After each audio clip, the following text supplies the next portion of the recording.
Bonsoir, bienvenue aux 3 piliers du dynamisme.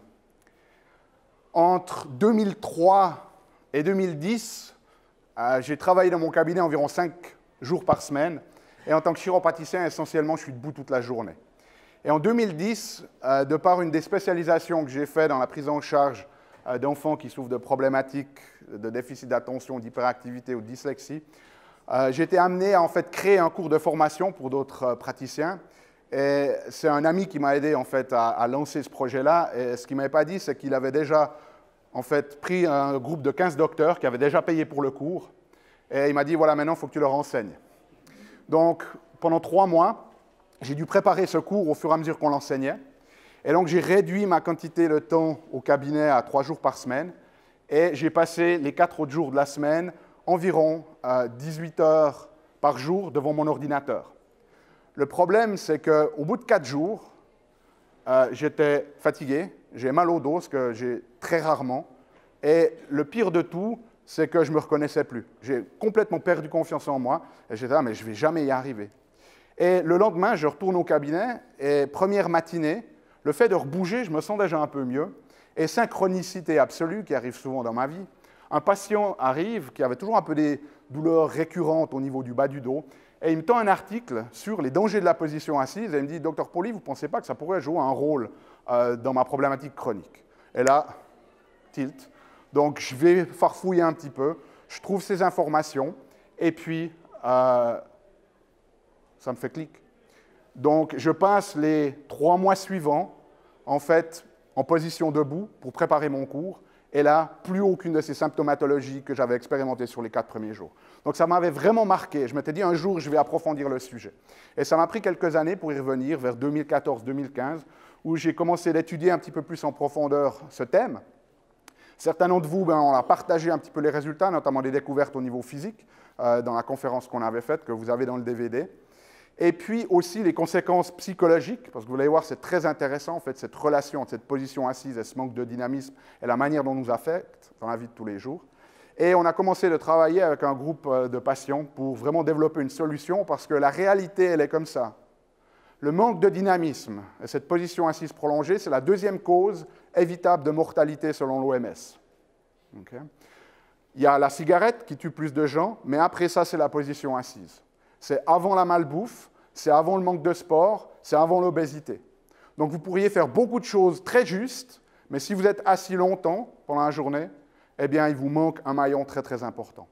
Et on a très certainement tous entendu parler de certaines campagnes de prévention sur la nutrition, sur l'obésité, sur la cigarette. Qui a déjà vu une campagne de prévention sur les dangers de la position assise? Sur les paquets de cigarettes, on va mettre « fumez tu ». Par contre, quand vous allez acheter une chaise chez Ikea, il n'y a pas une étiquette qui vous dit « s'asseoir tu ». Et pourtant, c'est la réalité. Donc moi, je l'ai pris un petit peu sur moi, si vous voulez, d'en faire un peu un cheval de bataille pour partager ce que j'ai découvert. Alors, on va commencer ce soir, on va peut-être brancher le système, ça va aller, avec une question. Qui trouve que le monde devient de plus en plus complexe, s'accélère, qu'on a de moins en moins de temps à disposition? Oui? Okay. Alors, ce qu'on va faire ce soir, c'est essayer de comprendre, de trouver des pistes de pourquoi c'est comme ça, et puis surtout, qu'est-ce qu'on va pouvoir faire pour ça. Petit tour en arrière, on se retrouve il y a 50 000 ans, vous êtes dans une tribu, et vous avez la chance d'être dans une tribu où vous avez une personne géniale qui invente cet outil-là. Mettons que vous avez une dizaine d'années.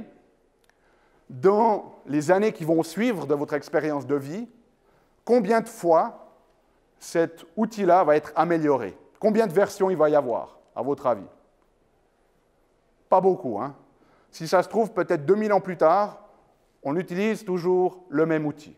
Revenons à notre époque. Vous découvrez cet outil-là. Combien de fois il change? On a quoi, tous les 6 mois maintenant? Okay. Et ce qui est intéressant, c'est que c'est supposé nous aider à gagner du temps. Donc, il y a 50 000 ans, un outil durait toute une vie, voire plus. Aujourd'hui, tous les 6 mois, on remplace des choses. Alors, qu'est-ce qui se passe? Ben, en fait, une dynamique. Si on regarde l'univers, au moment où il s'est créé au travers du Big Bang, ce n'était pas « bang !» et tout d'un coup, l'univers était là, fait comme il est, statique, sans aucun changement. Cet univers, en fait, il est dynamique, expansif, Et si vous arrivez à voir, ici, on voit même que c'est expansif de manière exponentielle. Alors, on va parler d'exponentialité ce soir. Ça veut dire quoi? Si on parle de manière linéaire, si je vous donne 1 franc chaque jour pendant 30 jours, à la fin de 30 jours, vous avez 30 francs. Si on parle de manière exponentielle ou non linéaire, si je vous donne 1 franc, que je vais doubler chaque jour pendant 30 jours, vous avez combien? Environ 10 millions. Ce qui est intéressant, par contre, c'est que jusqu'au 28e jour, vous n'avez toujours pas dépassé le million. C'est dans les 2-3 derniers jours qu'il y a vraiment une accélération qui va se faire. Et en fait, tout notre univers est fait de cette manière-là. Si on regarde, par exemple, ici, on a l'apparition de notre univers tel qu'on le connaît, et puis ici, l'apparition de l'écriture. On voit que ça a pris des milliards d'années pour en arriver au développement de l'écriture, et puis en fait, il a fallu juste quelques milliers d'années, voire des centaines, pour avoir une écriture des grands classiques, les philosophes, la littérature, la poésie. Donc les choses s'accélèrent. Il a fallu des milliards d'années pour en arriver au premier genre Homo, qui est de notre... On voit déjà qu'ils sont en train d'avoir, Didier, des pensées un petit peu salaces. Mais en fait, bref, ça s'accélère, c'est ça que je vais vous montrer. C'est-à-dire qu'il faut énormément de temps pour en arriver à la création de ce genre-là, et puis tout d'un coup, la création de l'être humain, tel qu'on le connaît, nous, se fait de manière très, très rapide. Si on voit les différents types d'Homo, Homo erectus, celui-là, je n'ai même pas essayé de les prononcer, Néandertal, on voit que Homo sapiens, qui est en fait notre genre à nous, s'est créé en l'espace de quelques centaines de milliers d'années, alors qu'il a fallu des millions d'années pour nos prédécesseurs. Si on regarde ce qui se passe au niveau de l'expansion de nos propres cerveaux, on voit qu'on retrouve cette notion d'exponentialité. C'est-à-dire que pendant très longtemps, c'était linéaire, et tout d'un coup, ça s'accélère au niveau du gain du volume. Bien évidemment, avec ce développement cérébral, vient notre capacité à créer des choses. Ça, c'est l'augmentation des brevets, par exemple, aux États-Unis, c'est-à-dire des idées créatives qui sont brevetées. Même chose pour l'espérance de vie humaine. Une chose intéressante, on a de plus en plus de centenaires. Vous savez quelle était leur espérance de vie quand ils sont nés au début du siècle? 47 ans. Donc c'est comme nous, vous naissez à une époque où on vous prédit environ 80 ans, et puis tout d'un coup, vous allez vivre jusqu'à 160. Ça veut dire que les choix qu'on va devoir faire vont être très, très différents. Ça, c'est le plus impressionnant pour moi. C'est l'évolution exponentielle des capacités des ordinateurs. On estime qu'environ d'ici 2020, on aura un ordinateur qui, pour le prix de 1000 francs, a la capacité d'un cerveau humain. Et puis, à peine 20 ou 30 ans plus tard, on aura des ordinateurs, pour 1000 francs, vous pourrez acheter un ordinateur qui aura la capacité computationnelle de tous les cerveaux de la race humaine. En 2059, vous pourrez acheter pour 1 centime un ordinateur qui aura la capacité computationnelle de toute la race humaine. Eric Schmidt, qui était, ou qui est encore le directeur de Google, depuis le début des temps jusqu'en 2003, l'humanité a créé 5 exabits d'information digitale. 5 exabits, c'est 18 milliards de gigabytes. C'est 250 millions de fois la capacité de mon ordinateur ici. Donc entre le début de l'humanité et 2003, on a produit l'humanité 5 exabits d'information. Aujourd'hui, en 2010, donc c'est quand il a cité cette phrase, la race humaine produit 5 exabits tous les 2 jours. D'ici à 2013, tous les 10 minutes. Pas étonnant que nous soyons éreintés. Ça, c'est l'évolution de ces exabits. D'ici 2020, on sera une production toutes les secondes. Donc vous voyez que cette masse d'informations qui est développée croît de manière complètement exponentielle. Il y a 100 ans, l'information, vous aviez quoi? Peut-être un journal par semaine. Et maintenant, vous avez essentiellement cette connexion, pour certains d'entre vous, qui ne s'arrête pas toute la journée, qui arrive. Et le problème, c'est qu'il y a énormément d'informations et très, très peu de sagesse associée à ça. Je vous présente Ray Kurzweil. Son titre à Google, c'est futurologue. Depuis les années 70, il a fait 147 prédictions avec 86% d'exactitude.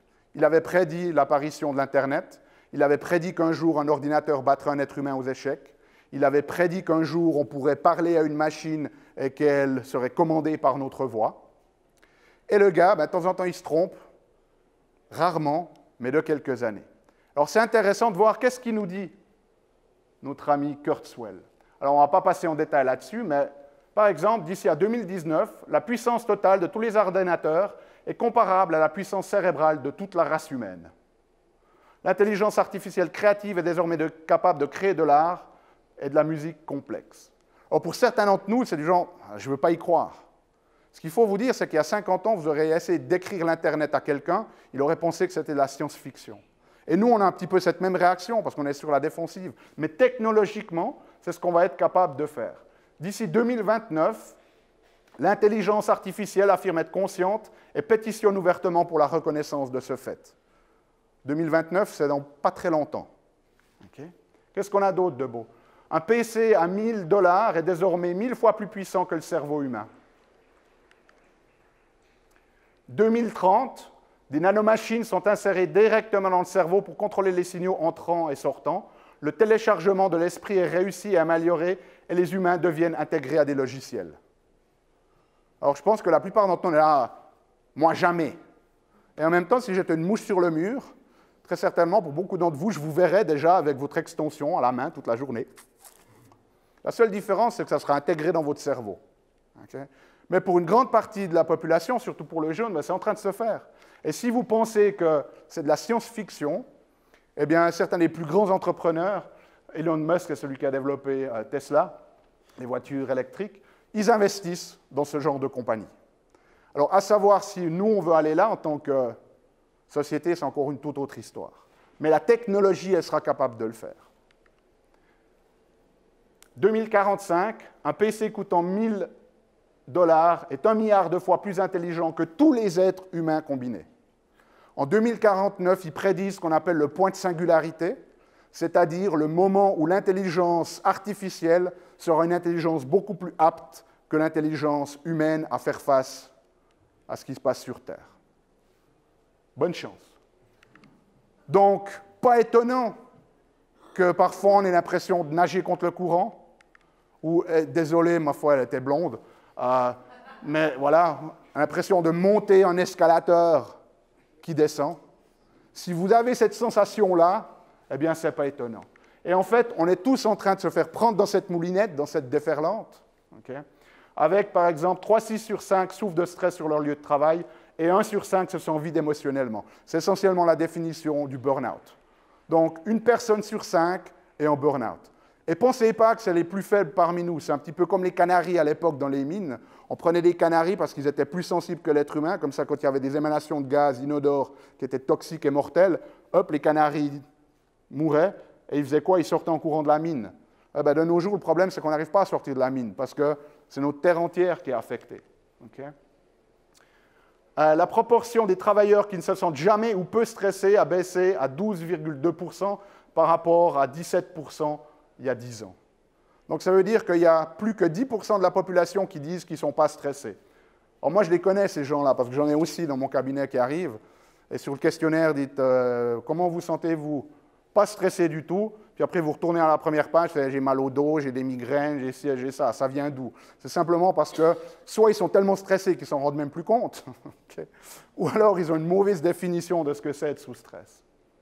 Voilà un petit peu où on en est. Donc on a quasiment un quart de la population qui est dans une zone critique où ils n'arrivent quasiment plus à faire face aux demandes de la vie. Okay. Et on se rabat sur quoi? Très souvent sur des trucs chimiques pour finalement plus sentir notre réalité, que ça soit prescrit médicalement ou que ça soit par autoprescription de l'alcool, des drogues, etc. Okay. Alors voilà un petit peu ce qui se passe. C'est votre vie. Et puis, vous imaginez que, parce que jusqu'à ce que vous avez vécu jusqu'à présent, vous allez vous retrouver là, et tout d'un coup, surprise exponentielle, vous vous retrouvez à ce niveau-là. Et notre vie, ça va aller qu'en s'accélérant. Donc, si vous pensez que c'est déjà complexe et qu'il y a beaucoup de demandes, attendez de voir ce qui vient dans les années à venir. Maintenant, ça peut vraiment vous donner une image un petit peu sombre, okay? Mais il y a un truc très intéressant qui est en train de se faire en parallèle, et ça, c'est une étude pour ceux qui voudraient aller un petit peu plus loin, c'est ce qu'on appelle la spirale dynamique. C'est qu'en fait, en parallèle à cette évolution technologique, il y a une évolution aussi de la conscience humaine. Okay? Et si on regarde cette évolution de la conscience, en fait, elle se développe aussi très, très rapidement.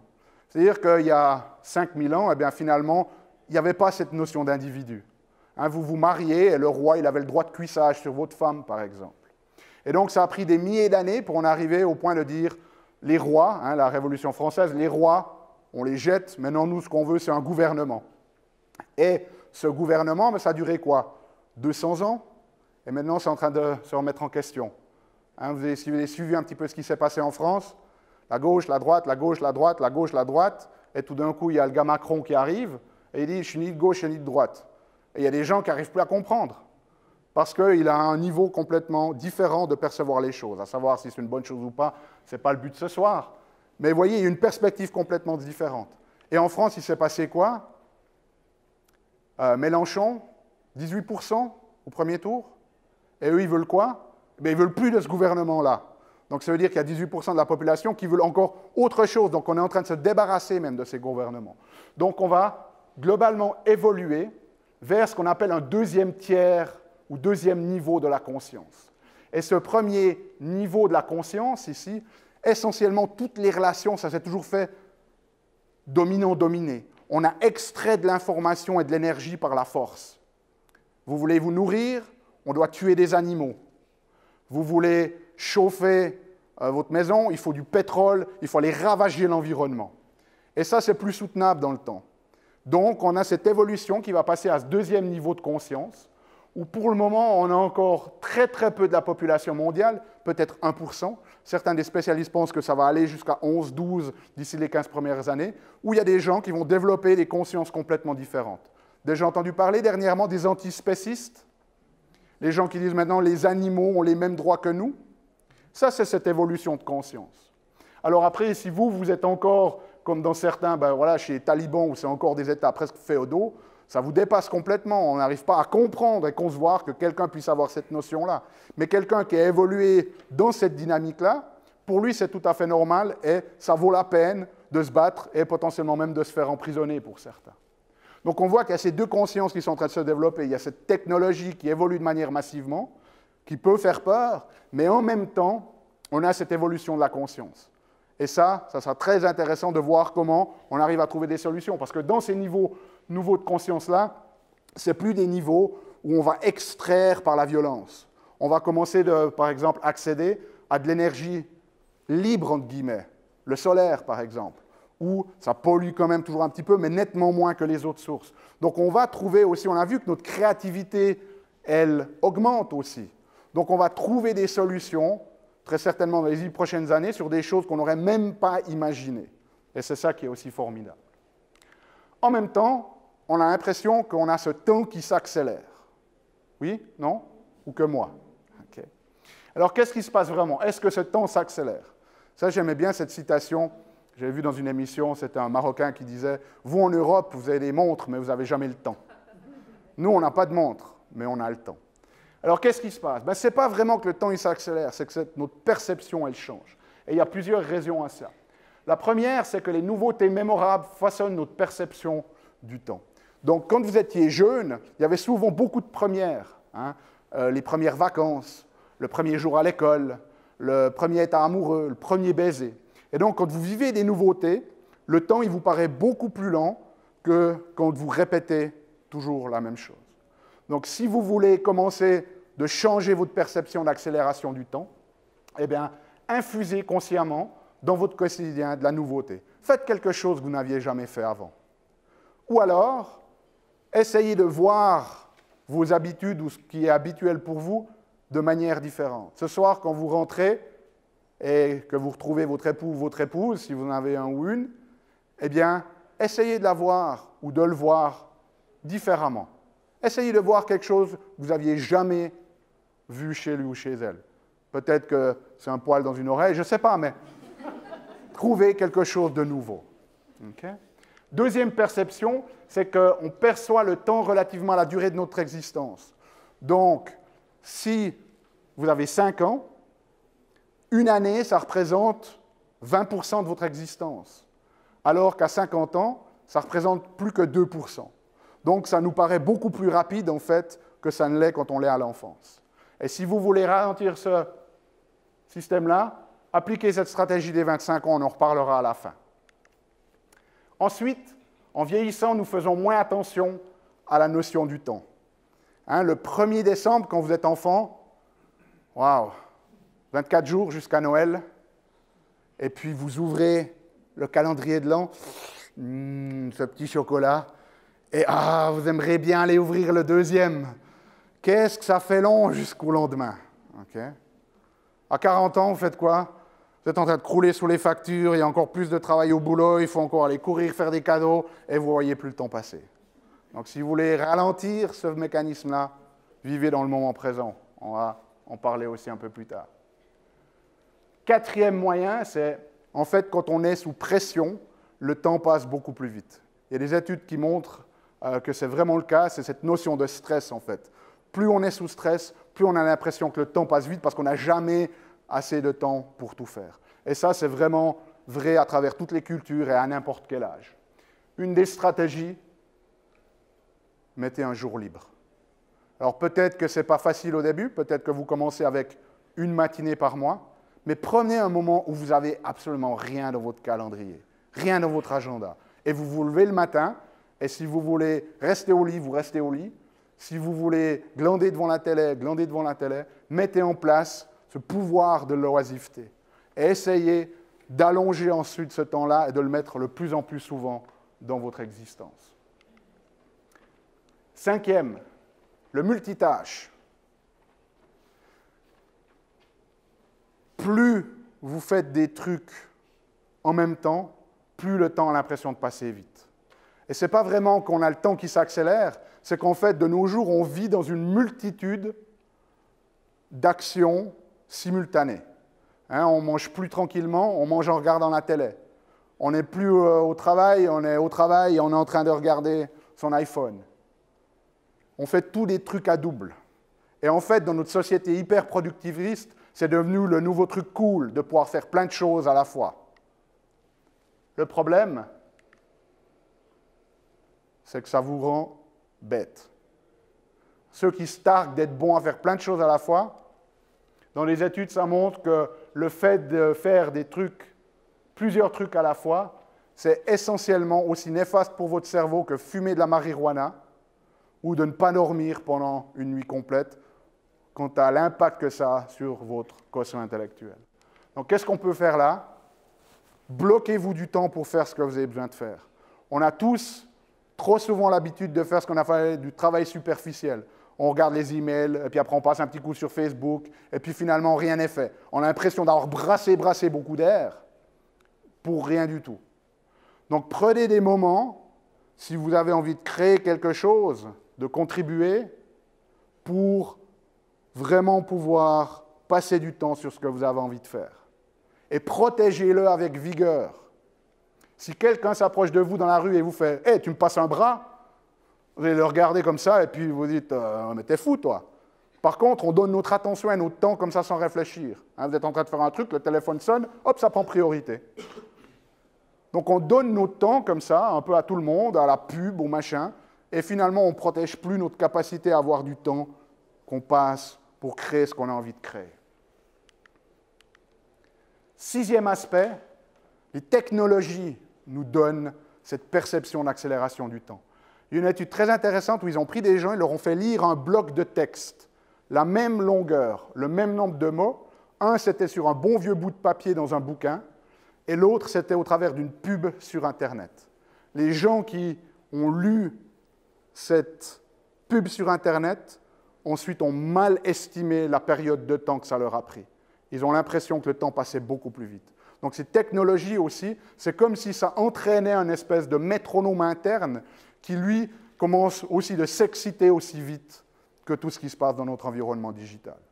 Donc, si vous voulez stopper ça, déconnectez-vous de temps en temps. Donc la situation actuelle, ben, on voit qu'il y a beaucoup, hein. Il y a pas mal à faire.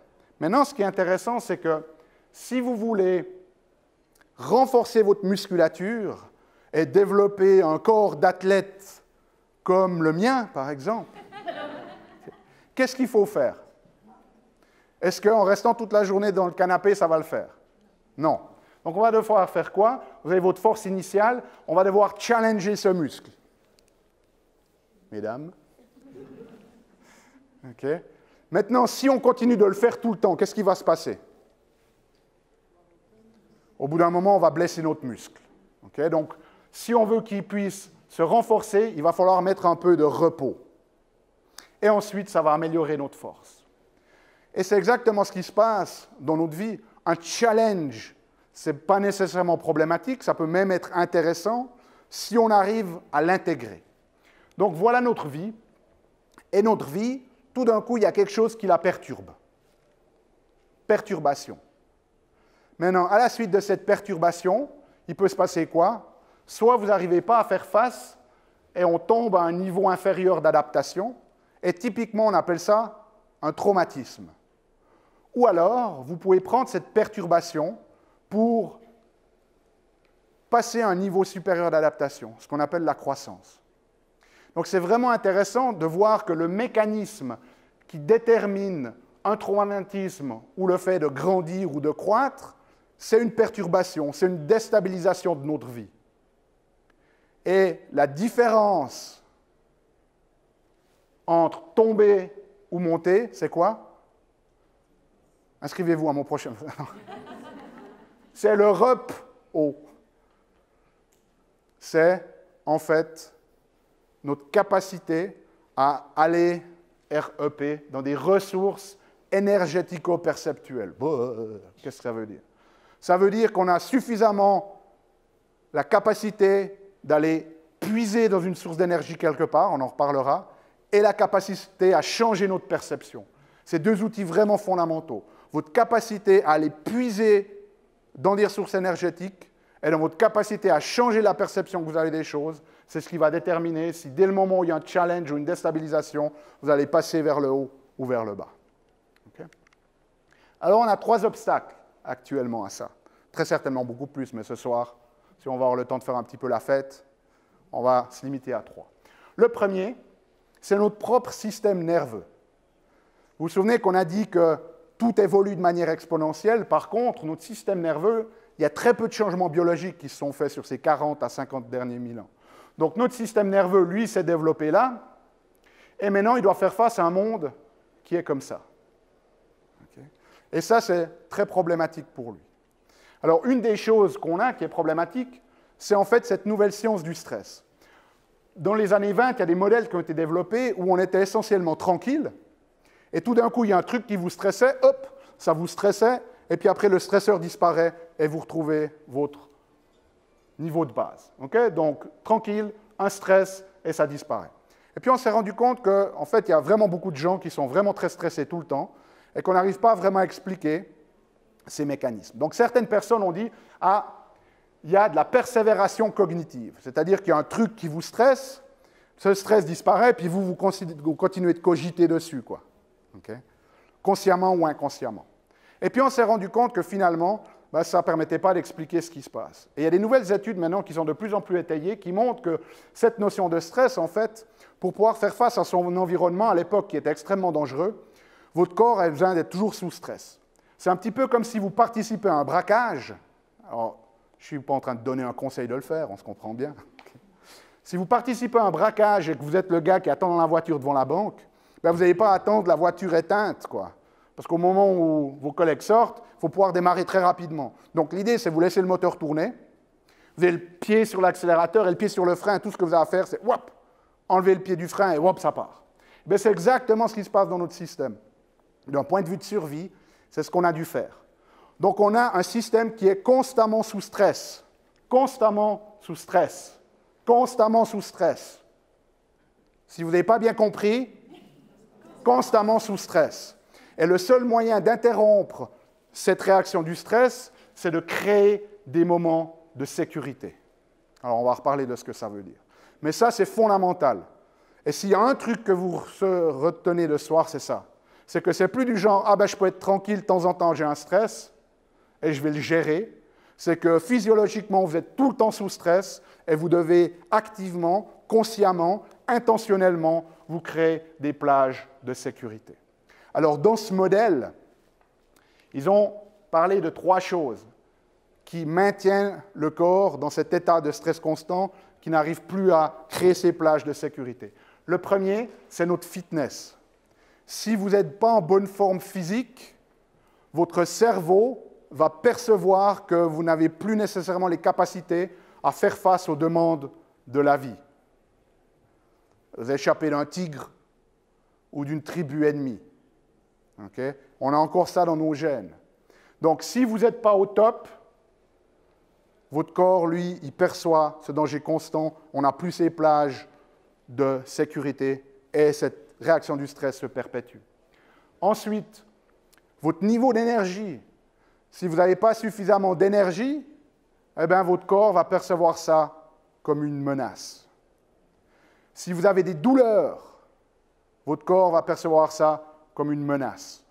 En fait, il y a une toute nouvelle science aussi de la douleur qui nous montre que la douleur, c'est une décision que prend notre cerveau. Ce n'est pas juste une activation périphérique, c'est une décision que notre cerveau prend sur la base de multiples informations qui est essentiellement proportionnelle au degré de manque de sécurité que vous avez dans votre environnement interne ou externe. C'est-à-dire que si vous avez énormément de bien-être intérieur et de plages de sécurité, votre cerveau n'a pas de raison de développer de la douleur. Si vous avez mal, c'est que quelque part, ça peut être des informations du corps, parce qu'il y a de l'arthrose ou des choses comme ça, mais aussi ce qui se passe émotionnellement, ce qui se passe psychologiquement, etc. Donc, les douleurs, c'est une prise de décision de votre cerveau. Votre posture aussi, on va le voir. Si vous avez une posture toute voûtée, c'est aussi un signal à votre cerveau que vous n'êtes pas prêt à faire face à la vie de tous les jours. Ensuite, le deuxième élément, c'est les réseaux sociaux. Typiquement, on est des êtres extrêmement sociaux, on a besoin de ces liens, mais ces liens ils sont en train de se rompre. Et croyez pas, parce que vous avez 500 amis sur Facebook, que ça remplace 2 personnes vivantes autour de vous. Okay? Donc, malgré le fait qu'on est de plus en plus connectés digitalement parlant, eh bien, on est de plus en plus isolés. Vous savez, il y a quelqu'un, la définition du téléphone portable, c'est cette capacité à être connecté avec des gens qui sont à l'autre bout du monde et nous faire oublier ceux qui sont juste à côté de nous. Et ensuite, le contexte. Le contexte, c'est essentiellement, imaginez que vous êtes tombé au travail, que vous êtes fait mal au dos, même si cette blessure guérit, maintenant, à chaque fois qu'on vous parle de travail ou que vous arrivez sur votre place de travail, certaines parties de votre système nerveux ont gardé cette mémoire et ça crée ce manque de sécurité. Deuxième problème qu'on a avec notre système nerveux, c'est ce qu'on appelle le biais négatif. C'est-à-dire que pour pouvoir survivre, notre cerveau, il doit partir sur la notion que le monde est dangereux. Donc vous baladez dans la forêt, vous voyez un truc un peu long par terre, oh, serpent. Ça, c'est l'information qui passe par la voie courte, directement par vos émotions, votre amygdale. Et puis tout d'un coup, l'information qui est un peu plus longue, alors on parle de quelques millisecondes dans la réalité, mais elle va transiter vers notre cortex et là, analyse. Ah non, c'est un bout de bois, donc je peux y aller tranquille. Mais votre système, il ne peut pas prendre le risque de se dire « Ah, c'est un bout de bois », et puis en fait, c'est un serpent, parce que s'il vous attaque, vous mourrez. Okay? Donc on a ce biais négatif. Bruce McEwen disait « L'organisme humain a été équipé de façon à pouvoir se défendre et se protéger et s'adapter aux situations de stress.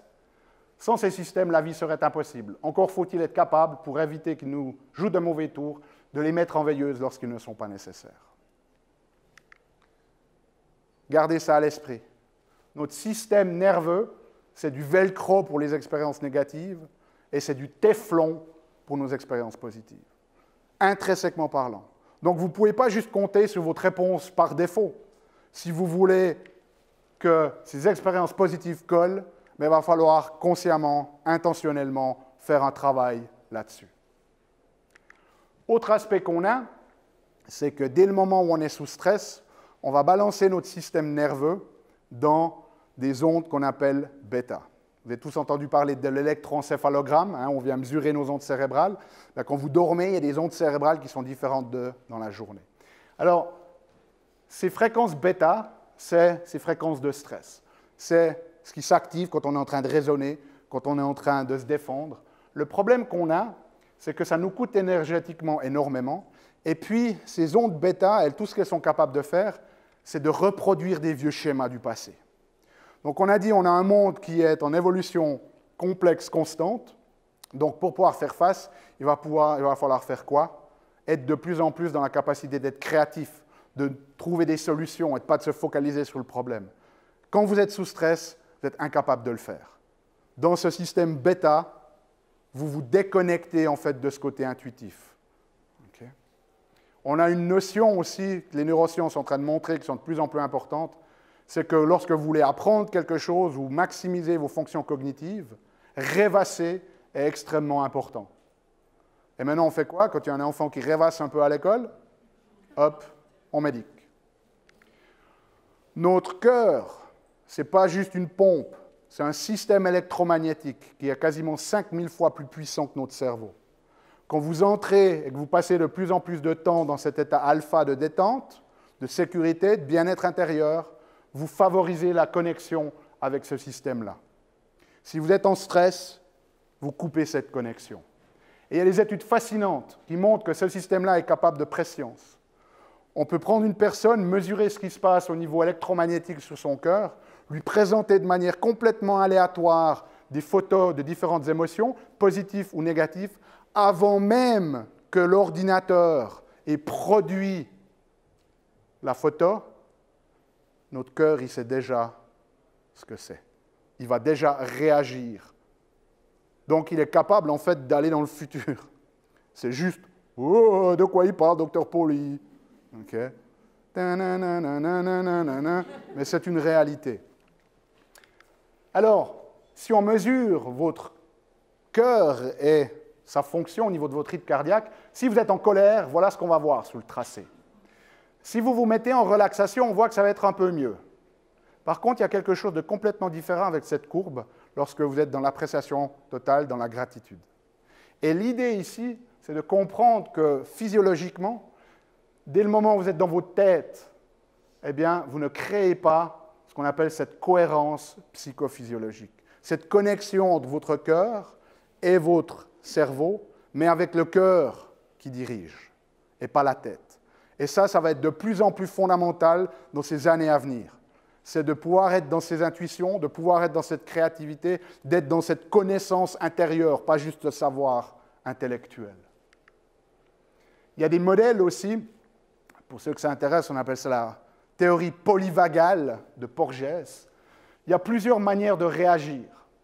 Vous avez en fait une partie de notre système nerveux qui est très ancienne, où si vous êtes sous stress, vous allez mobiliser. C'est-à-dire que vous allez soit vous défendre, si vous avez la perception que l'ennemi est moins fort que vous, soit si vous avez la perception qu'il est plus fort que vous allez partir en courant et fuir. Maintenant, si vous n'êtes même pas capable de faire ça, c'est les vieux mécanismes des animaux, vous allez immobiliser. Vous faites le mort. Faites croire que de toute façon, ça ne sert à rien de vous taper parce que vous êtes déjà out. Mais maintenant, il y a un troisième système.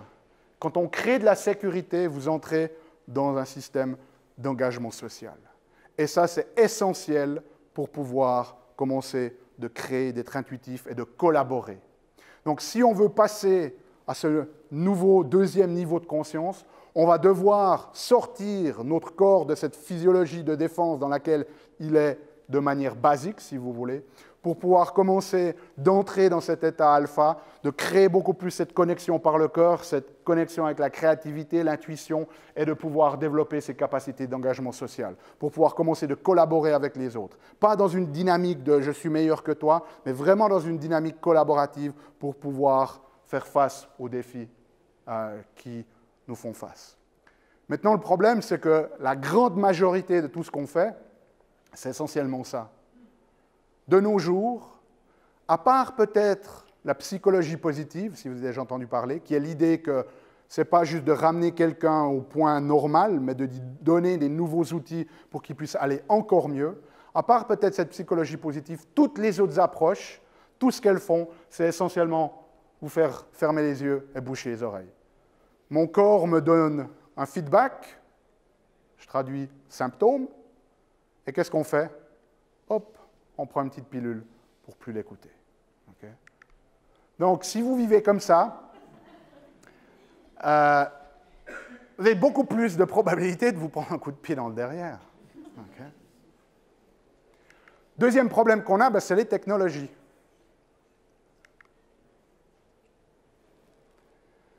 L'ado moyen passe 9 heures par jour sur les médias.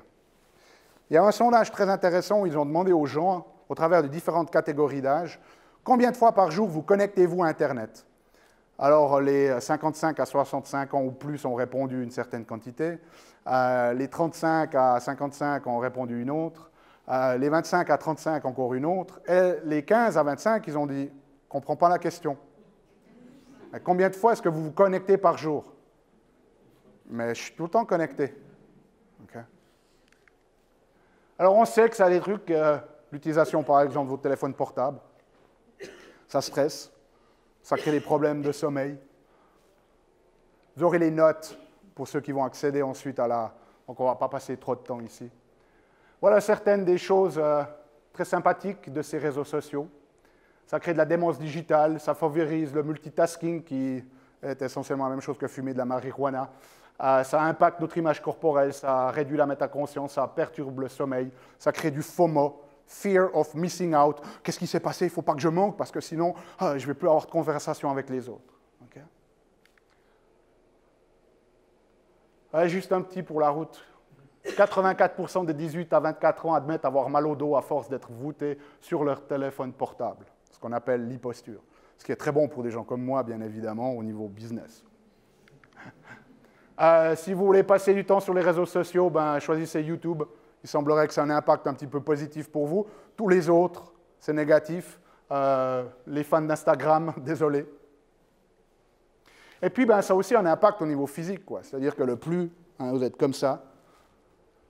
Orientation de 60 degrés de la tête, 27 kg de poids supplémentaires sur votre dos. Alors moi, ça me fait toujours rire parce que j'arrive dans ma salle d'attente, je vois certains patients qui sont comme ça. Oui, monsieur Foufoufnik, vous pouvez passer? Comment ça va? Ouais, mais je sais pas, j'ai quand même toujours un peu mal, docteur, vous savez. Mais qu'est-ce que vous avez fait? Mais rien. Okay. Non. Vous vous reconnaissez, hein? Certains ont mauvaise conscience? Ah, ça, c'est phénoménal.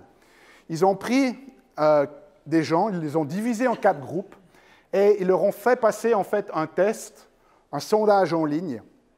Ensuite, ils leur ont dit, vous pouvez avoir $1, vous pouvez le garder, ou alors vous pouvez essayer de le rejouer en ayant une chance sur 2, soit de le perdre, soit une chance sur 2 de doubler le $. C'est en fait un proxy dans les sciences psychologiques pour voir le degré de risque que les gens prennent.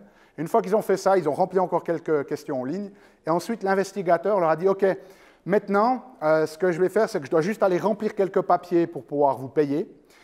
Si je ne suis pas de retour, eh bien, venez voir à mon bureau. Et en fait, ce qu'il a fait, c'est qu'il n'est jamais retourné. Et l'idée là, c'était de voir si les gens suivaient son conseil et se levaient pour aller le voir. Et en fait, la rapidité avec laquelle quelqu'un se lève, c'est un signe indirect de la confiance qu'il a en lui. Okay? Et ce qu'ils ont fait, c'est qu'ils ont mis des gens sur un ordinateur, un iMac, qui est assez gros, donc ça vous garde ouvert, un MacBook qui est un petit peu plus petit, donc ça vous ferme, un iPad qui est encore plus petit, et puis un iPod, encore plus petit. Ça vous ferme, ça vous met dans cette posture de flexion. Et regardez ce qui se passe. Chez les gens qui sont sur iMac, 94% des gens sont allés trouver la personne, et en moyenne, 341 secondes. Chez les gens qui étaient là-dessus, ça n'a pas duré plus de 10 minutes, okay, qui étaient sur leur petit iPod en fermeture, en flexion, seule une personne sur 2 est allée voir la personne. Donc, ce que ça nous suggère, c'est qu'en fait, plus vous vous maintenez dans ces positions fermées, plus vous fermez votre posture, plus ça vous impacte psychologiquement. Et ça, on le connaît. Quelqu'un de déprimé, sauf que les sciences cognitives, de ce qu'on appelle la cognition incarnée, nous montrent aujourd'hui que de prendre cette posture-là, ça a l'effet inverse sur votre système. Et dans le livre, pour ceux qui l'ont, j'ai un chapitre complet là-dessus, il y a plus de 30 études là-dessus maintenant. Troisième aspect, position assise et l'e-posture. Okay? Alors, je vous présente le tunicier. Le Tunicien, il a la particularité, quand il est jeune, il a quelques années où il va vivre dans la mer et il va se déplacer. Et tant qu'il se déplace, il a en fait un cerveau et un système nerveux. Et un jour, il va s'attacher à du corail, et une fois qu'il devient statique, il va digérer son propre cerveau et son propre système nerveux. Il y a certains spécialistes qui pensent en fait que la raison pour laquelle on a un cerveau, c'est juste pour gérer toute la complexité motrice. Tout ce qu'on fait dans le monde, en fait, se fait au travers d'une action motrice. Des mouvements, ma voix quand je vous parle, etc. Sans mouvement, rien ne se crée. Okay? Alors c'est intéressant, parce que plus on nage en général, plus on commence aussi à devenir statique. Alors vous me direz, ouais, mais on n'est quand même pas en train de digérer son propre cerveau. Je vous répondrai. Il y a une étude très intéressante qu'ils ont faite chez les personnes âgées, où ils ont regardé celles qui étaient actives, qui faisaient du sport, mais aussi la quantité de positions assises passées dans la journée. Et ce qu'ils ont découvert, c'est que celles qui étaient beaucoup assises, même si elles faisaient du sport de temps en temps le reste du temps, avaient une neurodégénérescence beaucoup plus marquée que les autres. Métaphoriquement, on est parti de ça, on s'est ouvert, posture en extension, ouverture du cœur, ouvert au divin, et là, depuis quelques années, on fait quoi? Okay. Et dans le livre, il y a un chapitre sur les problèmes physiques de tout ça, il y a un chapitre sur les problèmes émotionnels de tout ça, il y a un chapitre sur les problèmes psychologiques. Il n'y a pas encore vraiment d'études sur l'aspect spirituel, mais si vous suivez les moindres principes de yoga ou de choses comme ça, vous savez que cette ouverture en extension est quelque chose de fondamental.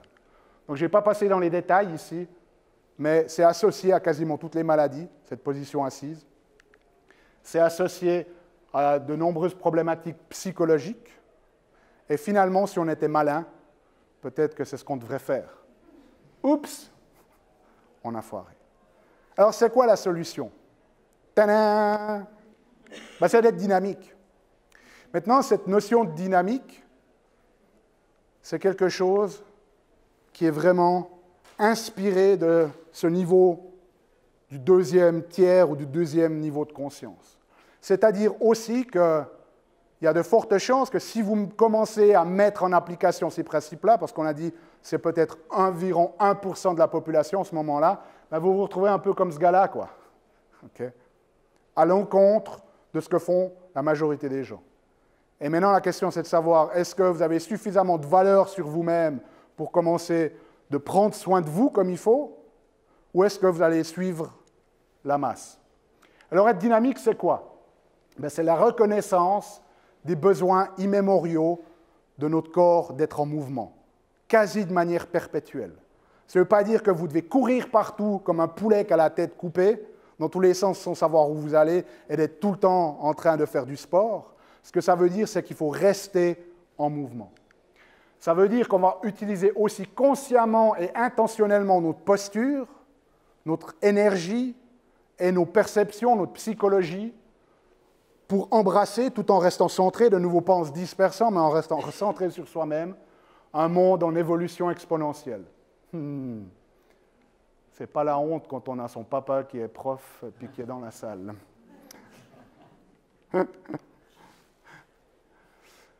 Et d'embrasser ce monde avec élan, entrain, engagement et enthousiasme dans la direction de notre inspiration et de notre raison d'être. Alors ce dynamisme, il a combien de piliers? Merci. Certains suivent. Notre posture, notre énergie, notre psychologie. On a cet aspect postural. On n'a pas besoin de sortir des études scientifiques, quoi. Laquelle des deux vous paraît en meilleure santé? Okay. Laquelle des deux vous paraît la moins déprimée? Si vous deviez l'engager, pensez que vous prendriez laquelle? La même compétence complètement égale. Si vous deviez sortir avec, ok, pour vous, mesdames, j'ai pensé à tout, lequel des deux vous choisiriez? Laquelle des deux émane le plus? Je crois que c'est juste intuitif. Okay? Voilà notre ami Patrick, c'est lui qui a servi de modèle dans le livre. Parce que moi, quand on prenait les photos, il fallait que je donne les directions, bien évidemment. Et ça, c'est un des exercices qu'on a dans le livre qu'on appelle une posture de puissance. Et dans une étude, ils ont pris des gens, ils leur ont mis dans ces différentes postures pendant 2 minutes, par rapport à un groupe qu'ils ont mis dans des postures de basse puissance, c'est-à-dire qu'on se ferme. Donc, ouverture, présence, expansion, fermeture sur soi. Et regardez ce que ça fait au niveau hormonal. Si vous êtes dans une posture de haute puissance, vous allez augmenter votre testostérone, alors que dans la basse puissance, ça diminue. Au niveau du cortisol, qui est l'hormone du stress, le simple fait de se mettre 2 minutes comme ça diminue votre cholestérol, ça diminue votre hormone du stress. Et en fait, ce ratio testostérone-cortisol, c'est ce qu'on voit chez les gens, par exemple, chez les athlètes, quand ils gagnent un match. Leur testostérone monte, leur cortisol diminue. Donc, cette notion d'être vainqueur, si vous voulez. Cette notion de leader aussi, on trouve ça. Donc, en 2 minutes, vous pouvez complètement changer votre physiologie. Donc, imaginez, vous venez voir le docteur Pauly, et ça fait 40 ans que vous êtes comme ça. Okay. Il va falloir faire souvent des 2 minutes pour changer cette physiologie interne. Deuxième aspect, l'énergie. Ça donne le contexte à notre vie. Comment vous arrivez à faire face à un challenge quand vous êtes raplapla par rapport à quand vous avez la pêche? Quel type de présence vous amenez dans vos relations si vous êtes en burn-out et éreinté par rapport à quand vous avez de la vitalité?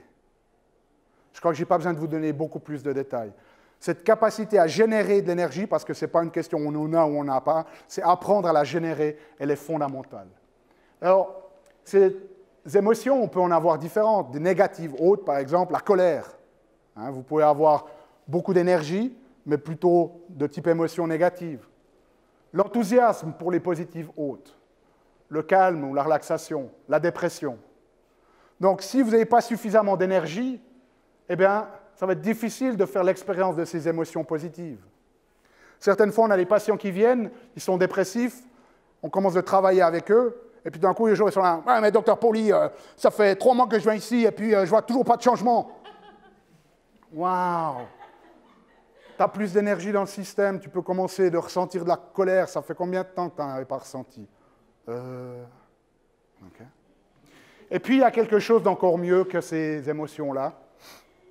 C'est vraiment la gratitude. Okay. Alors, vous me direz, comment est-ce qu'on génère de l'énergie? Eh bien, nous, dans notre modèle, on a 3 ressources principales.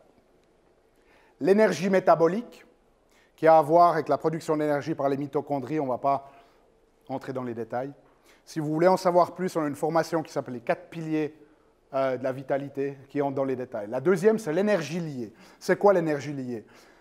Pour ceux qui sont patients chez nous, vous avez vu qu'on vient mesurer votre système nerveux, les couleurs rouge, noir, vert, bleu. Tout ça, c'est des tensions dans votre système. Ces tensions, c'est rien d'autre que de l'énergie. Sauf que votre corps, il n'arrive plus à les utiliser. Donc nous, une des choses qu'on va faire avec les soins, c'est en fait d'aller aider votre système nerveux à les puiser dans ces sources de tension pour qu'il puisse la transformer en énergie pour pouvoir faire les changements dont il a besoin. Sauf que le problème, c'est que cette énergie liée, elle est limitée. Et puis pour qu'on y ait accès, il faut que vous ayez du stress et des traumatismes. Donc si tout d'un coup, vous avez, vous avez besoin de plus d'énergie, ça devient dommage de vous dire, bon, écoute, va te stresser, va te prendre la tête avec ta chouchou, et puis après tu reviens, et puis on réactive le système. Donc il y a des méthodologies qui ont été développées, notamment par le Dr Epstein, qui nous permettent maintenant de commencer d'aller travailler sur l'énergie libre. C'est-à-dire qu'autour de nous, on a des champs. On a un aspect subtil. Et cet aspect subtil, il n'est pas juste connecté à notre corps physique. Il est connecté à notre environnement et il est extrêmement riche en énergie. Et on peut commencer d'aller, finalement, se servir dedans. Cette énergie aussi, vous avez peut-être entendu parler de l'acupuncture, ça va être lié à nos organes. Il y a un flux énergétique au travers des méridiens, et chaque méridien est associé avec certains organes, qui sont associés avec certaines émotions, qui sont associés avec certaines parties de vos structures. Donc ces 3 piliers, en fait, ils sont vraiment intégrés les uns les autres. Si vous avez de la colère, ça va commencer de perturber votre foie. Et puis votre foie, il correspond à certains muscles, notamment vos pectoraux. Donc si vos pectoraux dysfonctionnent, ça va commencer de se contracter, ça va serrer votre posture. Si vous avez une posture tout le temps comme ça a des chances que ça fragilise votre foie et vice-versa. Donc on parlait de ces intelligences. Et en fait, c'est un petit peu comme une maison. Une maison, vous avez quoi? Vous avez les briques, c'est l'aspect physique, c'est notre corps ici. Et puis, il a fallu quoi pour la construire? Il a fallu de l'énergie, c'est les employés. Qui sont venus construire, il a fallu de l'énergie pour mettre les briques. Maintenant, est-ce qu'ils ont pris les briques, ils les ont lancées en l'air et ils ont dit « Oh, la belle maison !»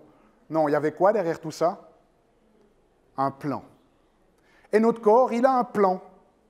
Et il a de l'énergie qui crée en fait notre corps physique. Et comme on a différentes dimensions, eh bien, on a différents niveaux. On ne va pas entrer dans les détails, mais c'est ce travail du Dr Epstein qui nous permet en fait d'aller puiser dans l'énergie libre de ces différentes dimensions. Et plus vous montez, plus il y a de l'énergie à disposition. On a de l'énergie aussi dans le mental, et ça, elle est tout le temps un petit peu à double tranchant. C'est-à-dire que notre mental, lui, peut nous tirer bien plus loin que notre corps est capable de le faire. Donc il va falloir aussi avoir la sagesse de se connecter avec ces éléments-là et d'écouter ce qu'eux ont besoin, pas juste toujours ce que le singe pense est bon pour nous. Dernier pilier, la psychologie. Une personne se promène et elle rencontre 3 personnes qui sont en train de tailler une pierre. Et il se rapproche d'une et il lui dit « Qu'est-ce que tu fais, mon ami ?»« Ah, ben tu vois bien, je suis en train de tailler cette pierre. Ah, vivement qu'il soit 5 heures que je puisse rentrer chez moi. » Il continue, il y en a une deuxième qui taille sa pierre, puis il a l'impression de donner un petit peu plus de présence et d'être un petit peu plus engagé dans le système. Elle lui dit « Qu'est-ce que tu fais ?»« Ah, ben tu vois, je suis tailleur de pierre, puis j'essaie de vraiment tailler cette belle pierre pour pouvoir faire un beau mur. » Et il va vers le troisième, il est là, il a vraiment l'impression d'être dans le flow, vraiment d'être immergé dans ce qu'il fait comme ça, puis il a presque un sourire sur son visage, puis il fait « Que fais-tu, mon ami ?»« Eh bien, je suis tailleur de pierre, tu vois, je taille une pierre pour construire une cathédrale qui sera un réceptacle pour le divin. » Même job, perception complètement différente. Qui voit la jeune fille? Qui voit la petite vieille? Qui ne voit pas la jeune fille? Qui ne voit pas la petite vieille? Okay. Imaginez que la solution au challenge que vous avez dans votre vie en ce moment, c'est voir ce que vous n'arrivez pas à voir. C'est ça nos perceptions. La petite jeune ici avec le chapeau, son nez ici, sa bouche. Pour les autres qui ne voient pas la petite vieille, son nez ici avec une bosse dessus, sa bouche. Oui? Ok. Ça vient? Toujours pas? Vous pouvez rester après les classes, ceux qui ont de la peine. Qui voit le dalmatien? Qui ne le voit pas? Et si la solution à votre challenge, c'était de pouvoir voir le dalmatien? Son collier, l'oreille ici, il est en train de boire en fait, une des pattes, l'autre. Okay. Vu? Essayez de ne plus le voir maintenant. Okay. Une fois qu'on s'est élevé, ça reste. Okay. Donc on pratique. Pour vous. Enfin, 3 aspects. Il y a plein d'exercices dans le livre. Ce soir, on voulait vous en proposer. Le premier, pour tout ce qui est notre posture. La plupart du temps, on a une déconnexion entre notre esprit et notre corps. Okay? On vit dans notre tête. Je suis hors de moi. Ben, reviens dedans. Réincarnez votre corps. Prenez un moment chaque jour, vous pouvez vous lever. Prenez un moment chaque jour pour reconnecter à votre corps. La première chose que je veux vous faire connaître, c'est déjà que votre corps se manifesta par rapport à tout ce que vous vivez dans votre vie. OK? Si vous êtes triste, si vous êtes heureux, se manifeste à travers de notre corps. Alors, si vous fermez les yeux maintenant, par exemple, fermez les yeux et pensez à quelque chose qui vous fait peur. Sentez le corps comment se met. Est-ce qu'il se met en crispation ou est-ce qu'il est léger? OK? Vous pouvez ouvrir les yeux. Qui a senti que le corps commence à s'arrêter? Vous sentez que la respiration s'arrête aussi. Vous avez senti ça? Au moment que vous avez peur, la respiration s'arrête. Alors, dans ce parcours que je fais à niveau de ce métier que je le pratique de plus en plus et je le fais avec mon coaching, j'ai remarqué beaucoup qu'il y a ce manque de connexion avec le corps. Parce que le corps, c'est lui qui va vous dire, va vous donner l'alerte pour pouvoir réagir à un niveau supérieur et dépasser ça et de ne pas vous faire tellement mal comme certains le font maintenant. Alors, pour commencer à respirer avec reconnecter avec votre corps, déjà il faut être conscient de comment la situation change, votre structure change. Déjà quand vous êtes au portable, par exemple, quand vous êtes énervé, quand vous êtes triste, quand vous êtes heureux, les émotions sont là pour donner, pour grandir, c'est mieux dire. Mais le corps va manifester toutes ces émotions que vous pouvez sentir. Je ne sais pas si vous me suivez ou non. OK? La première chose, de nouveau, c'est connecter avec votre corps. C'est le plus important et c'est là que vous savez sentir et prendre des décisions pour faire des choix après. Qu'est-ce que je dois faire? Est-ce que je dois continuer avec ces douleurs? Est-ce que je dois continuer avec ces déconnexions qui me dépriment? Parce que c'est ça, quand le corps perd la vitalité, vous êtes complètement out. OK. Alors, la respiration, dans ce parcours que je fais, la respiration, c'est le plus important à ce moment-là. Et surtout pour les jeunes qui sont là. Je suis contente de voir des jeunes aussi parce que c'est ça le futur. C'est justement de pouvoir partager ça avec vous, c'est de commencer à rentrer à l'intérieur. Et comment? Avec la respiration. OK? Mettez les mains ici sur la poitrine. Fermez les yeux. Et une manière pour sentir votre corps, c'est utiliser les mouvements, monter la poitrine avec les mouvements en inspirant par le nez. Montez, montez, montez la poitrine et expirez par la bouche en descendant la poitrine. Juste mettez les mains où il y a l'esternon, un petit peu la clavicule, c'est mieux. Inspirez et expirez. Et sentez comment cette partie de votre corps, il est. Est-ce que cette partie, c'est tendu? Est-ce que c'est facile à respirer? Est-ce que c'est léger? Est-ce que vous n'êtes pas à l'aise parce que ça vous crispe le dos? Sentez simplement, inspirez. Est-ce que cette partie est facile à descendre? Sentez.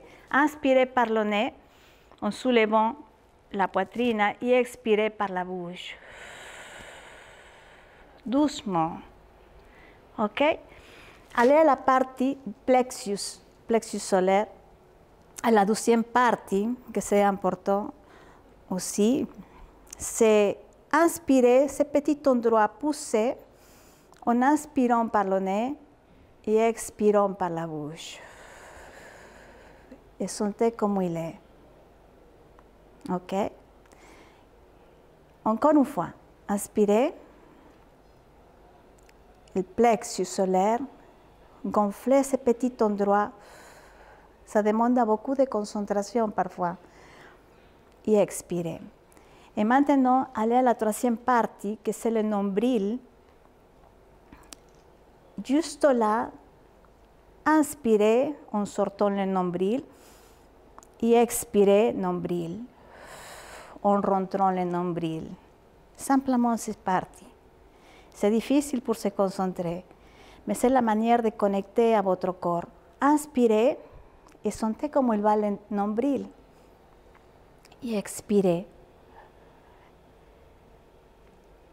Ok, vous pouvez mettre les bras à côté de votre corps. Certains ont senti qu'une partie c'est plus facile que l'autre. Oui ou non? Certains c'est plus facile la poitrine pour respirer, monter et expirer. Alors, le corps ne monte pas, ni la respiration non plus. Pour quelle raison? Parce que si je ne peux pas, je peux pas amener la respiration, ça veut dire que cette partie ne va pas bien. On a beaucoup de tension, surtout c'est émotionnel. Ça peut être physique certaines fois, ça peut être chimique aussi, ça peut être les ondes magnétiques qu'il y a. Mais si vous êtes observateur, qu'est-ce qui souffre votre corps, ça va vous aider énormément à pouvoir s'adapter à ces moments-là de votre vie, parce que c'est intense maintenant. Ces respirations, comme vous avez pu voir, je le tends encore, non? Ces respirations, si vous mettez les mains dans la partie qui va mieux pour vous, mettez les mains où vous allez mieux pour respirer et expirer. Ces parties-là, inspirez et expirez. Et après, vous allez à la partie qui ne va pas bien. Inspirez. On sort la poitrine si ça ne va pas bien. Et expirez, poitrine. Toujours aller à la partie qui va bien. Inspirez et expirez. Et aller à la partie qui va mieux, qui ne va pas bien. Et mettez les structures, parce que le corps doit s'engager. OK? Si vous êtes là, non, ça ne passe pas. Le corps doit exprimer, il doit ouvrir les structures. Et ce n'est pas évident ouvrir les structures quand on est tellement fermé.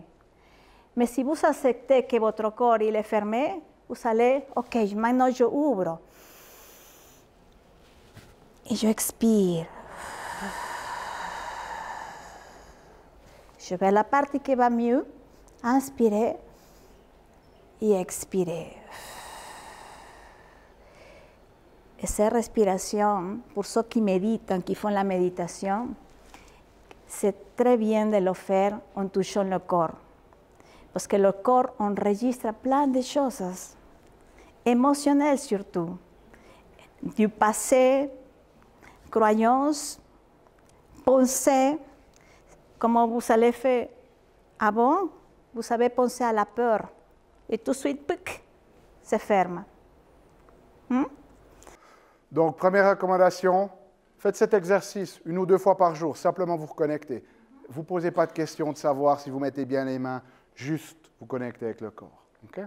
Tu peux rester là pour la suite. Deuxième aspect pour notre énergie, devenez maître des transitions. Il y a un spécialiste aux États-Unis qui s'appelait Jim Lohr qui suivait les tennisman. Et il était toujours intéressé de savoir pourquoi est-ce qu'il y a des tennisman qui sont capables d'avancer, de réussir, et puis d'autres qui avaient beaucoup plus de difficultés. Et ce qu'il avait fait une fois, c'est qu'il leur a fait porter des électrocardiogrammes. Et ce qu'il a réalisé, c'est que la différence entre quelqu'un qui allait très haut et quelqu'un qui n'allait pas, c'est la manière dont il maîtrisait les transitions. Qu'est-ce que ça veut dire par là? C'est qu'à chaque fois qu'il y avait un point, bien évidemment, le système cardiaque va s'activer. Et au moment où le point était terminé, les gens qui étaient très bons, ils se déconnectaient complètement de ce point. Et pendant quelques secondes, ils se recentraient et leur système cardiaque diminuait. Et les autres, ils continuaient de gamberger sur le point. Ah ouais, j'ai gagné, ah super, là j'ai gagné. Ou alors, ah merde. Okay. C'est cette capacité à maîtriser ces transitions. Alors vous me direz, ouais, puis John McEnroe. OK, il y a toujours une exception à la règle, merci. L'idée de la maîtrise ici des transitions, c'est de devenir intentionnel dans ce que vous faites. C'est-à-dire que votre journée, il y a plusieurs choses qui sont différentes. Vous ne faites pas tout le temps la même chose. Le matin, c'est peut-être votre petit déjeuner. Ensuite, peut-être que vous allez vous déplacer en voiture ou en transport public.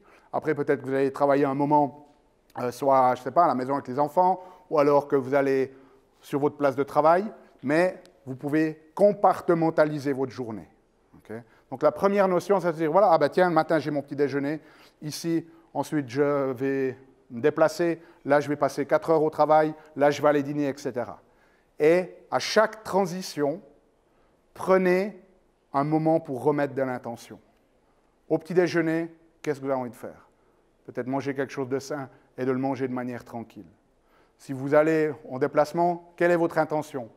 Peut-être que vous avez envie de rouler avec sécurité, mais peut-être que vous avez envie en même temps de prendre un moment pour vous détendre en écoutant une certaine forme de musique plutôt que les nouvelles qui sont négatives. Okay? Et à chaque transition, prenez un moment pour, un petit peu comme les joueurs, pas rester dans l'excitation du point d'avant, mais pouvoir permettre à votre système de décompresser. Okay? Et pour ça, ce qu'on vous propose, c'est exercice, le 4. C'est un exercice qui, en même temps, va vous aider à couper ces différents moments de la journée et qui va vous aider aussi à redonner de l'énergie. Okay. Juste avant qu'on commence, j'aimerais que vous, juste un ressenti de commencer dans la salle maintenant. OK? Et on fera la même chose après l'avoir fait. OK. La énergie. Mais cette énergie, c'est l'énergie vitale. Cette énergie va plutôt avec le mental. OK? Quand je vois les gens, quand je rentre dans les magasins et les gens sont, oh, ça me fait la peine. Sont, bonjour, bonjour, bonjour, qu'est-ce que je peux faire pour vous? Vous voyez, sont endormis et vous pouvez le remarquer partout. Parce que la première chose qui se charge d'énergie, c'est notre tête. L'énergie qui vient des ondes magnétiques, peu importe l'énergie des gens, peu importe l'énergie émotionnelle, quand ça on est tellement en colère, en frustration. La première chose qui se bloque, c'est la gorge et c'est la tête. OK? Alors, il y a des situations, ces respirations, ça va vous servir beaucoup pour pouvoir oxygéner le cerveau. Et une manière de le faire, c'est justement de respirer de nouveau. La respiration, c'est très important maintenant, mais il faut engager le corps aussi. Parce que si vous êtes comme ça et vous voulez avoir la vitalité, ce n'est pas possible. OK? Alors, on met les mains ici sur la poitrine. Il y a des réactions. Ça va? OK. Sentez. Vous allez faire ça.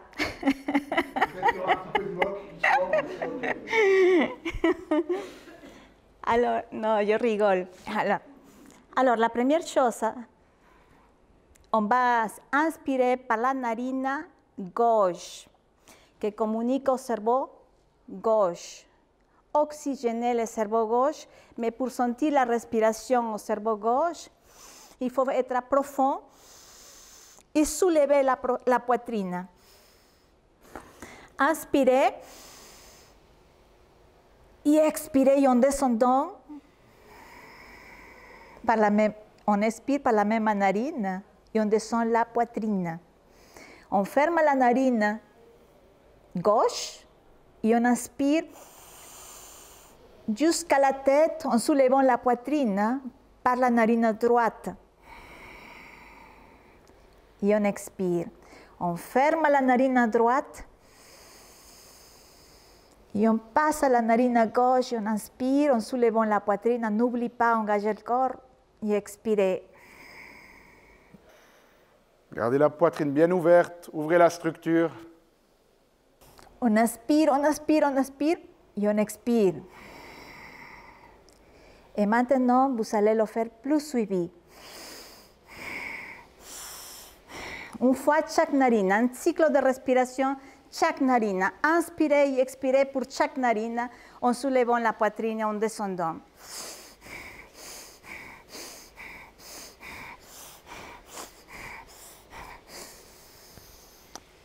Et inspirez profondément. Et mettez les bras à côté, mais soulevez la poitrine pour que passe l'énergie. L'énergie passe avec la respiration. Et soulevez la poitrine. Inspirez en rentrant le ventre. Et écartez, écartez, écartez les épaules en arrière. C'est très important ça. Et pour ceux qui c'est un petit peu compliqué de faire une narine à chaque narine, vous pouvez mettre les mains là et expirer simplement comme ça.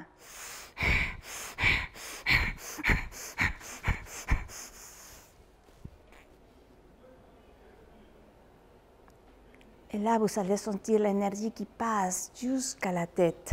Vous pouvez le faire coucher et si vous êtes au bureau, faites-le assis. Effectivement, à l'écart des regards qui peut poser qu'est-ce qu'il fait, mais peu importe, si vous êtes là et vous voulez le faire, à la fin, 50 pas ce qu'ils pensent les gens. Ce genre de choses, pour nous, c'est un peu l'équivalent de vous brosser les dents.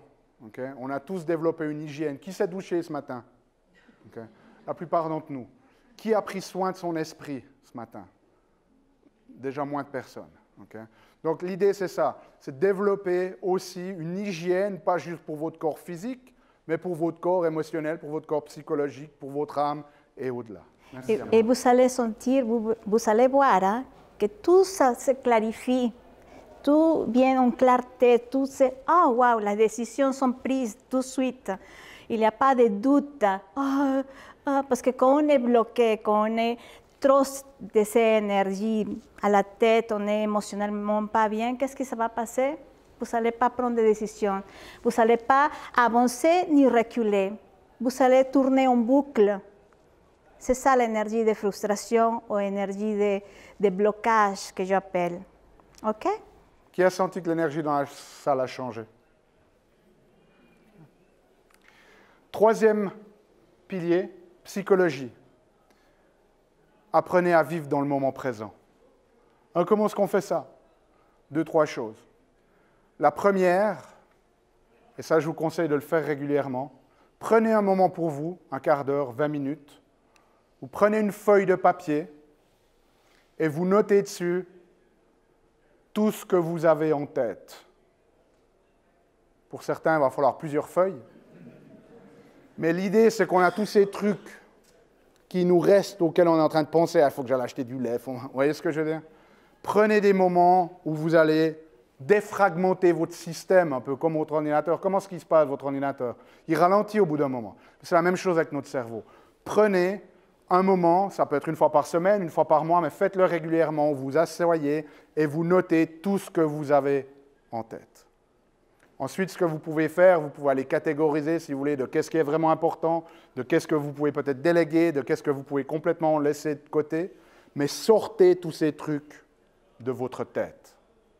Okay? Et je vous conseille, c'est de commencer à ce moment-là, de prendre des priorités.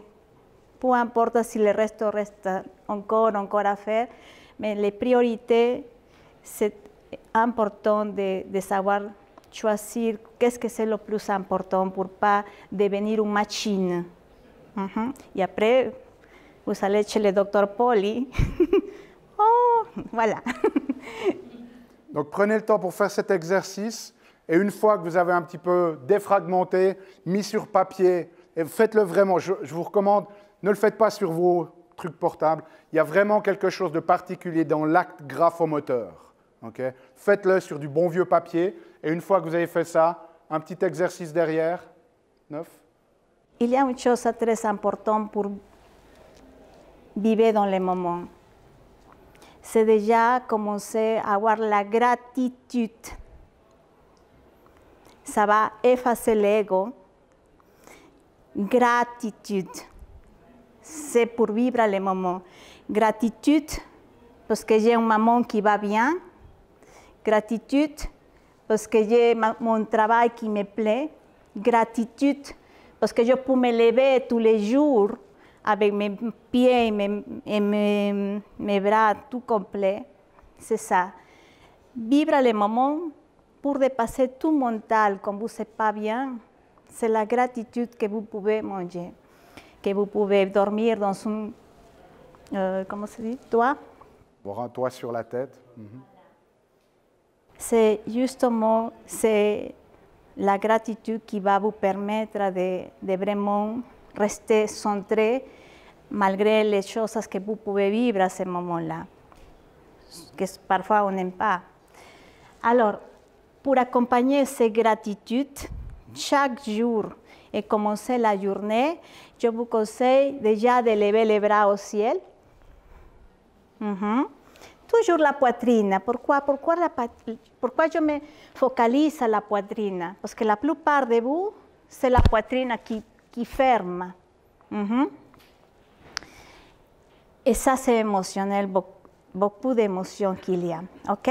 On inspire, on soulève la tête sans crisper les épaules. OK? On inspire par la bouche,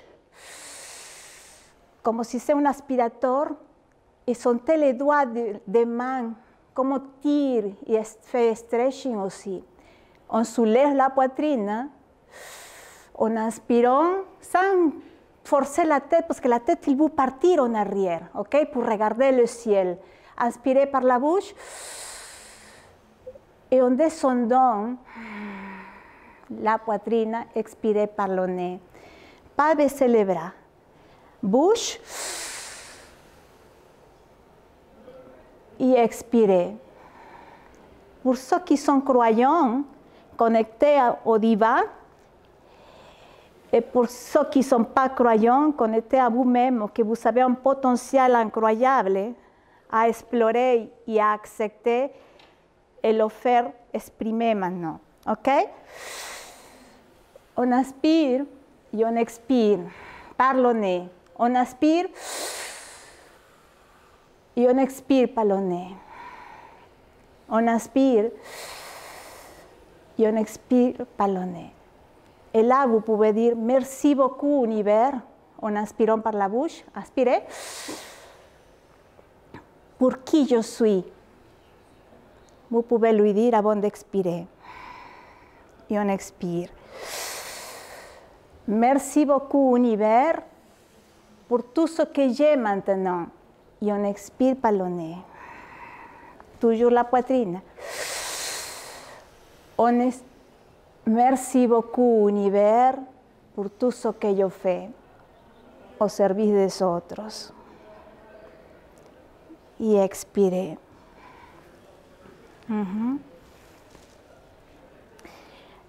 Certains de vous, peut-être vous sentez la douleur dans le cou, c'est normal, parce qu'on est trop dans le contrôle. On n'a pas l'habitude de regarder en haut, on a l'habitude toujours d'être là et de voir qu'est-ce que je dois accomplir, qu'est-ce que je dois faire, et se mettre la pression et plein de choses comme ça. Mais il faut toujours connecter en haut pour laisser passer l'énergie en connexion au ciel et être ici sur la terre aussi. Est-ce que vous avez senti paix? Qui de vous avez senti la paix?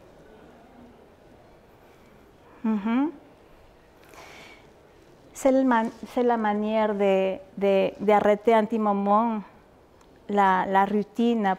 Surtout le soir, vous pouvez le faire. Ou le matin, avant de commencer la journée. Pour qu'il vous donne la force et pouvoir commencer une journée en connexion avec le co-créateur. Maintenant, il ne faut pas dire « Ah, je dois travailler », parce que travailler, c'est dur. Pour moi, c'est dur. C'est mieux laborer. je dois élaborer aujourd'hui. Commencez aussi à changer vos pensées, vos vocabulaire, votre langage. Si vous dites chaque fois je suis nul, effectivement, tu es nul. Et qu'est-ce que ça va passer? Que vous allez attirer des expériences qui vont vous dire tu es nul. Okay? Commencez à vous affirmer d'une manière positive, à penser que vous avez le potentiel infini que vous pouvez apporter à vous-même et à les autres aussi, à votre famille. C'est très important ça, maintenant. Comme je vous dis, c'est très intense. Je ne veux pas dire que c'est lourd, mais c'est très intense. Focalisez beaucoup à les choses qui vont bien, plutôt que les choses qui ne vont pas bien. C'est très important aussi. Okay. Ne mésestimez ou ne sous-estimez jamais la puissance de ce genre de petites choses. Okay?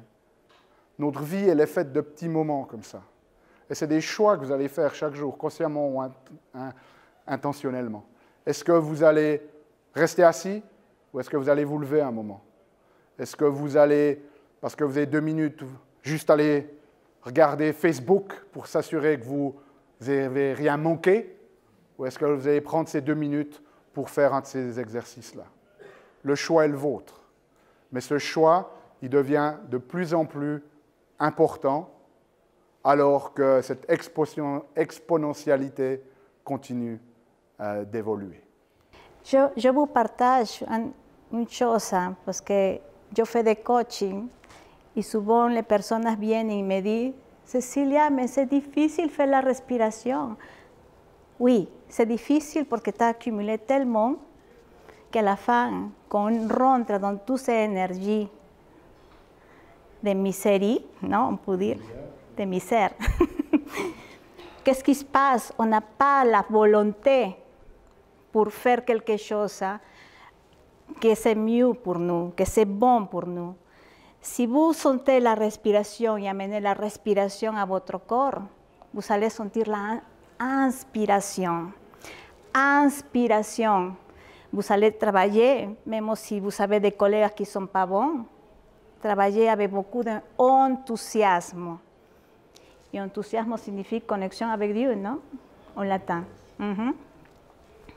Voilà, on va conclure ce soir avec un petit morceau. C'est pour nous un petit peu la synthèse de 3 ans de travail.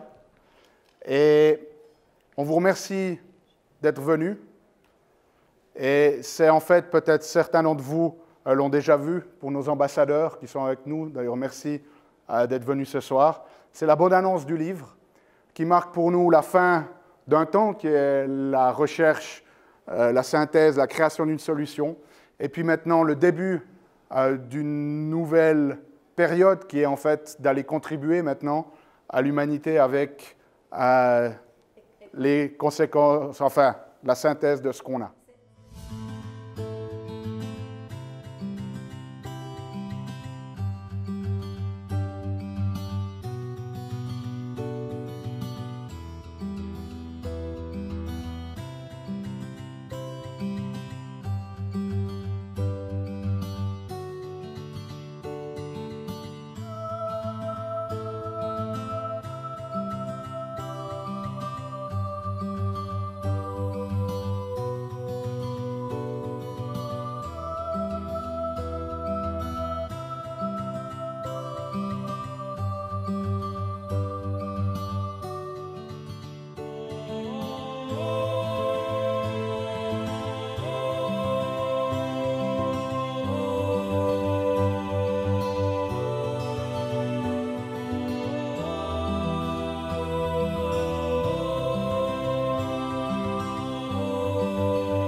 ça vous intéresse, rejoignez-nous.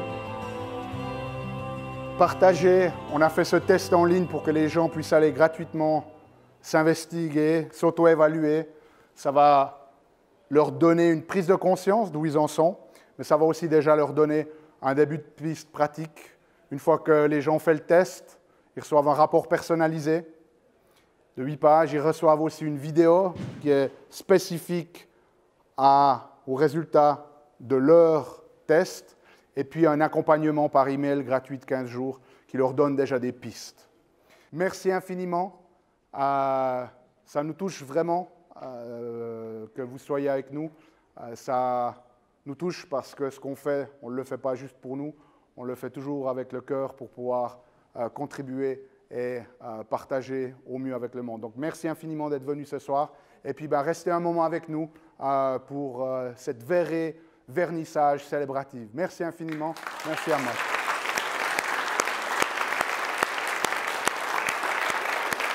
Oh, merci. Restez assis, c'est pas bon, levez-vous. Merci.